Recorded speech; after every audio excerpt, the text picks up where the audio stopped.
లలితమైన సందేశమునకు స్వాగతం సుస్వాగతం అండి. ఈరోజు మనము స్వామి పుష్కరిణి తిరుమల గురించి చెప్పుకుందాం. సరస్వతీ నది సాక్షాత్ పుష్కరిణిగా మారింది. బదరీలో తపస్సు చేసుకుంటూ పులస్తుని శాపానికి గురయ్యి శ్రీహరి వరం వల్ల తిరుమలలో పుష్కరిణిగా సరస్వతీమాత వచ్చింది. మనం 12 నదుల పుష్కరాల్లో స్నానం చేయలేకపోయినా తిరుమల స్వామివారి పుష్కరిణిలో స్నానం చేస్తే అన్ని పుష్కర నదుల స్నానాలతో పాటు అన్ని నదుల తీర్థాలతో స్నానం చేసిన ఫలితం వస్తుంది. పైగా అన్ని పాపాలని శాపాల నుంచి విముక్తి కూడా కలుగుతుంది. ఇందుకు కొన్ని ఉదాహరణలు చెప్పుకుందాము. పండరీపురంలో యజ్ఞదేవుడు అనే గొప్ప పండితుడు ఉన్నాడు. ఆయనకి సుమతి అనే కొడుకున్నాడు. అతడు 16 సంవత్సరాల వయసు వరకు బాగానే ఉన్నాడు, చదువుకున్నాడు, చక్కని అమ్మాయితో వివాహమైంది. అయినా కర్మ కొద్దీ దుర్వ్యసనాల బారిన పడ్డాడు.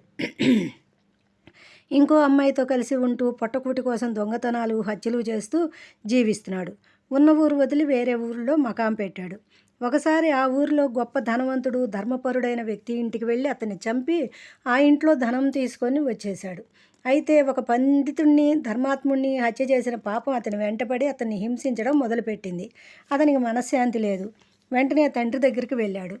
తండ్రి ఏం చేస్తే నా కొడుకు ఈ పాపం నుంచి బయటపడతాడని చింతిస్తుండగా దుర్వాసముని వస్తారు.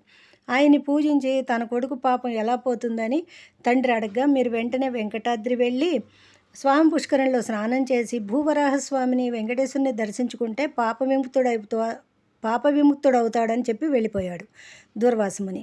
వీళ్ళు వాళ్ళ కుటుంబం అంతా గోవిందనామస్మరణ చేస్తూ తిరుమల చేరి స్వామి పుష్కరంలో స్నానం చేసి పైకి రాగానే కొడుకుని వెంబడిస్తున్న పాపం కాలి బూడిదవుతుంది. వాళ్ళంతా భూవరాహమూర్తిని శ్రీనివాసుని దర్శించుకొని వచ్చి ఆనందంతో జీవితమంతా జీవించారు.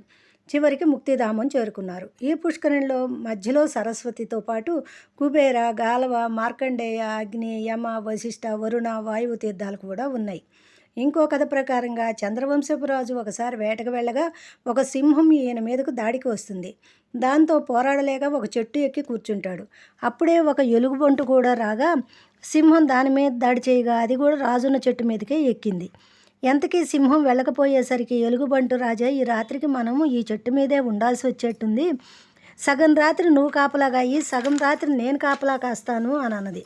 దానికి రాజు ఒప్పుకుంటాడు. ముందు రాజు నిద్రపోతాడు. అప్పుడు కింద సింహం ఎలుగుతో, ఆ మనిషిని కిందకు తోసివేయి, నేను అతన్ని తిని ఆకలి తీర్చుకొని వెళ్ళిపోతాను, నువ్వు నీ దారిన పోవచ్చు అంటుంది. అందుకు ఎలుగుబంటు, నేను ఇచ్చిన మాట తప్పను, నేను చేయను అంటుంది. కొంతసేపటికి రాజు లేస్తాడు. ఎలుగు నిద్రపోతుంటుంది. మళ్ళీ సింహం రాజుతో, రాజా ఈ ఎలుగుని కిందకు తోసివేయి, నేను ఎలుగుని తిని వెళ్ళిపోతాను, నీ దారి నువ్వు పోవచ్చు అంటుంది.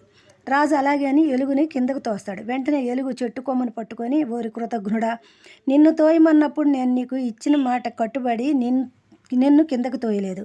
కానీ నువ్వు ఏం చేశావు? అనుకున్న ఒప్పందం మర్చిపోయి నన్ను చంపాలనుకున్నావు. నీకు మతిభ్రంశమగుగాక అని శాపమిస్తుంది. నిజంగా ఆ ఎలుగు భృగువంశానికి చెందిన ఒక ముని. ఆయనకి కామరూప విద్య వచ్చు. అందుకు సరదాగా ఎలుగు రూపం ధరించగా అప్పుడు సింహం వెంటబడుతుంది.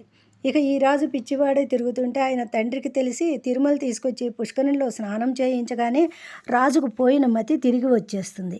ఆ విధంగా రాజు శాప విముక్తుడై స్వామిని కొలుస్తూ ఆయన సన్నిధానంలోనే ఉంటూ దివ్యధామం చేరాడు. మళ్ళీ ఇంకో విషయంతో మళ్ళీ కలుద్దాము.